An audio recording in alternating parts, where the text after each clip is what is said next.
McDonald का burger आप किसी भी सिटी या कंट्री में जाके खाए, उसका टेस्ट आपको सेम मिलेगा। रीजन है उनके बर्गर बनाने के सिस्टम का। उनके बर्गर बनाने के पूरे प्रोसेस को छोटे छोटे स्टेप्स में डिवाइड किया गया है। उनके एम्प्लॉय भी वो स्टेप्स प्रॉपरली फॉलो करते हैं, जिससे बर्गर का टेस्ट हर जगह सेम मिलता है। इजी टू फॉलो प्रोसेस होने के कारण अलग अलग जगह उनके अलग अलग एम्प्लॉय से बर्गर बनने के बाद भी उनकी क्वालिटी में जरा भी फर्क नहीं होता।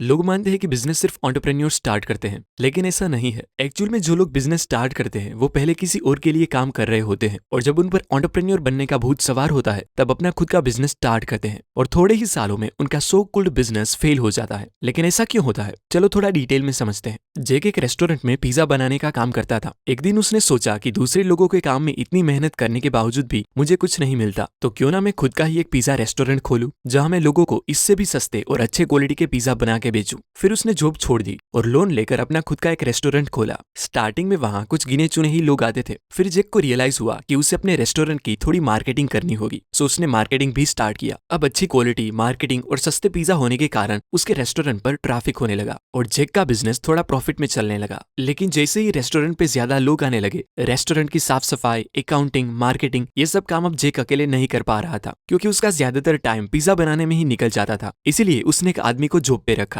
लेकिन चीजें इजी होने की बजाय कॉम्प्लिकेटेड हो गई, क्योंकि उसने जिस आदमी को हायर किया था वो काफी लेजी था और ढंग से काम भी नहीं करता था, जिससे लोगों की कंप्लेंट्स बढ़ने लगी। जेक को लगा कि ये काम मुझसे अच्छा कोई नहीं कर सकता, और जेक ने उस काम वाले को निकाल दिया और वापस सारे काम खुद हैंडल करने लगा। लेकिन थोड़ी ही टाइम में उन्हें समझ आया कि उसे कोई महंगे और एक्सपर्ट इंसान को काम पे रखना चाहिए। सो अगेन उसने थोड़े महंगे आदमी को जॉब पे रखा, जो फाइनली एक अच्छा वर्कर निकला। लेकिन फिर कुछ ही महीनों में उसने एक और आदमी को हायर किया, पर क्योंकि उसका बिजनेस पहले से थोड़ा बड़ा हो गया था, इसलिए एम्प्लॉय की सैलरी, दुकान का रेंट, लोन का ईएमआई, फर्नीचर और डेकोरेशंस जैसे अलग अलग खर्चों से वो प्रॉफिट की बजाय लॉस में जाने लगा था, और आखिर में उनको रेस्टोरेंट का बिजनेस बंद ही करना पड़ा। ये फेलियर हुआ क्योंकि जेक ने सिर्फ अपनी टेक्निकल स्किल के बारे में ही सोचा कि वो टेस्टी पिज्जा बना सकता है तो वो उसका बिजनेस भी अच्छे से चला लेगा। लेकिन ऐसा हुआ नहीं। इसीलिए माइकल गर्बर कहते हैं कि एक अच्छा बिजनेस चलाना और एक टेक्नीशियन होना, इन दोनों में जमीन आसमान का फर्क होता है। जब आईबीएम के फाउंडर थॉमस जे वॉटसन को इंटरव्यू में एक बार पूछा गया कि उनका बिजनेस इतना सक्सेसफुल क्यों है, तब थॉमस वॉटसन ने भी कहा कि किसी भी काम के टेक्निकल पार्ट को जानना और उसका बिजनेस रन करना काफी अलग है। ज्यादातर लोग अपना बिजनेस सिर्फ इसीलिए स्टार्ट करते हैं क्योंकि उसे उस बिजनेस की टेक्निकल चीजों का नॉलेज होता है। लोग मानते हैं कि अगर उन्हें कोई टेक्निकल काम आता है तो उस काम से रिलेटेड बिजनेस भी वो आसानी से कर लेंगे, जो सच नहीं होता। माइकल गर्बर इसे a technician suffering from an entrepreneur seizure कहते हैं। माइकल गर्बर कहते हैं कि किसी भी बिजनेस को सक्सेसफुल बनाने के लिए उसमें 3 लोगों का होना बहुत जरूरी है, एक एंटरप्रेन्योर, मैनेजर और एक टेक्नीशियन। एंटरप्रेन्योर वो होता है जो फ्यूचर में जीता है, जो नए नए आइडियाज लाके कंपनी को विजन देता है। मैनेजर एक प्रैक्टिकल पर्सन होता है जो पास्ट के एक्सपीरियंस से बिजनेस को ऑर्गेनाइज रखता है। वो एम्प्लॉय से लेकर कस्टमर्स और प्रोडक्ट मैन्युफैक्चरिंग से लेकर प्रोडक्ट डिस्ट्रीब्यूशन तक सब चीजों को हैंडल करता है। और एक टेक्नीशियन वो होता है जो प्रेजेंट में रहकर बिजनेस का टेक्निकल काम करता है, यानी वो आइडियाज को प्रैक्टिकल शेप देता है। एक सक्सेसफुल बिजनेस चलाने के लिए ये 3 लोगों की जरूरत होती है, या एक ऐसा पर्सन चाहिए जिसमें ये तीनों क्वालिटीज हो। लेकिन जेक की तरह कई लोग फेल होते हैं क्योंकि वो 70% टेक्नीशियन, 20% मैनेजर और सिर्फ 10% ही एंटरप्रेन्योर होते हैं। जबकि स्ट्रॉन्ग ब्रांड इमेज क्रिएट करने के लिए आप में तीनों क्वालिटी बैलेंस्ड होनी चाहिए। इसीलिए अगर आपको कोई टेक्निकल काम करना अच्छे से आता है तो इसका मतलब ये हरगिज नहीं कि आप उसका बिजनेस भी अच्छे से कर सकते हो। ऑथर के मुताबिक कोई भी बड़े बिजनेस की लाइफ साइकिल 3 हिस्सों में डिवाइड की जा सकती है।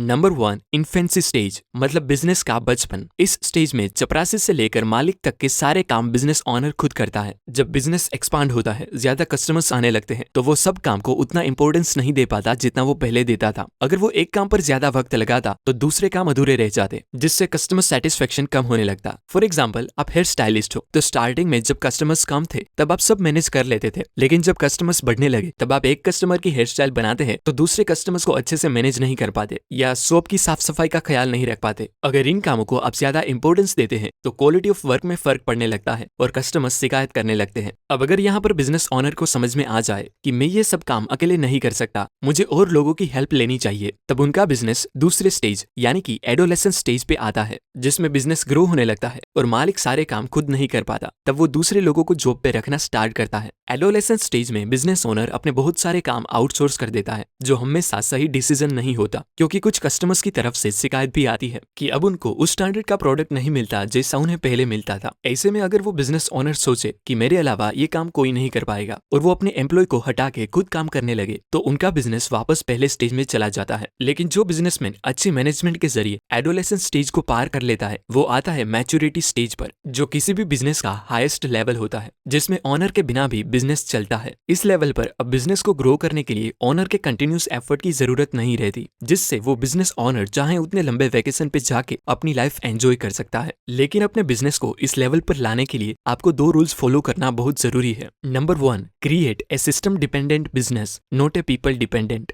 मैकडोनाल्ड का बर्गर आप किसी भी सिटी या कंट्री में जाके खाए उसका टेस्ट आपको सेम मिलेगा। रीजन है उनके बर्गर बनाने के सिस्टम का। उनके बर्गर बनाने के पूरे प्रोसेस को छोटे छोटे स्टेप्स में डिवाइड किया गया है। उनके एम्प्लॉय भी वो स्टेप्स प्रॉपरली फॉलो करते हैं, जिससे बर्गर का टेस्ट हर जगह सेम मिलता है। इजी टू फॉलो प्रोसेस होने के कारण अलग अलग जगह उनके अलग अलग एम्प्लॉय से बर्गर बनने के बाद भी उनकी क्वालिटी में जरा भी फर्क नहीं होता। अगर आपका बिजनेस पीपल डिपेंडेंट होगा तो आप तो जानते ही है कि लोग अपनी मर्जी और अपने मूड के हिसाब से काम करते हैं। अगर वो लोग छोड़ के चले जाते हैं या वो ठीक से काम नहीं करते तो आपका पूरा बिजनेस खराब हो जाता है। इसीलिए आपका बिजनेस पीपल डिपेंडेंट नहीं बल्कि सिस्टम डिपेंडेंट होना चाहिए, जिसमें क्लियर कट स्टैंडर्ड और प्रोसेस का चेकलिस्ट हो। जैसे मैकडोनाल्ड के पास बर्गर बनाने की पूरी step by step process, recipes, store की डिजाइन जैसी कई चीजों का एक प्री डिफाइंड चेकलिस्ट है। मैकडोनाल्ड किसी भी शेफ के चले जाने से बंद नहीं होने वाला, क्योंकि उनकी रेसिपी को कोई भी कॉलेज स्टूडेंट आसानी से सीख कर कुछ ही दिनों में वहां काम करना स्टार्ट कर सकता है। मैकडोनाल्ड और स्टारबक्स ने ये बात पहले से ही समझ ली थी कि किसी भी बिजनेस में सिस्टम का होना कितना इंपॉर्टेंट होता है, जिसकी वजह से आज वर्ल्ड वाइड मैकडोनाल्ड के 39,000 और स्टारबक्स के 32,000 से भी ज्यादा स्टोर होने पर भी वो उसे आसानी से मैनेज कर पाते हैं। स्टेप बाय स्टेप प्रोसेस और प्री डिफाइंड चेकलिस्ट होने के कारण उनके एम्प्लॉय बदलने पर भी वो नए एम्प्लॉय को पूरा काम चुटकियों में समझा सकते हैं,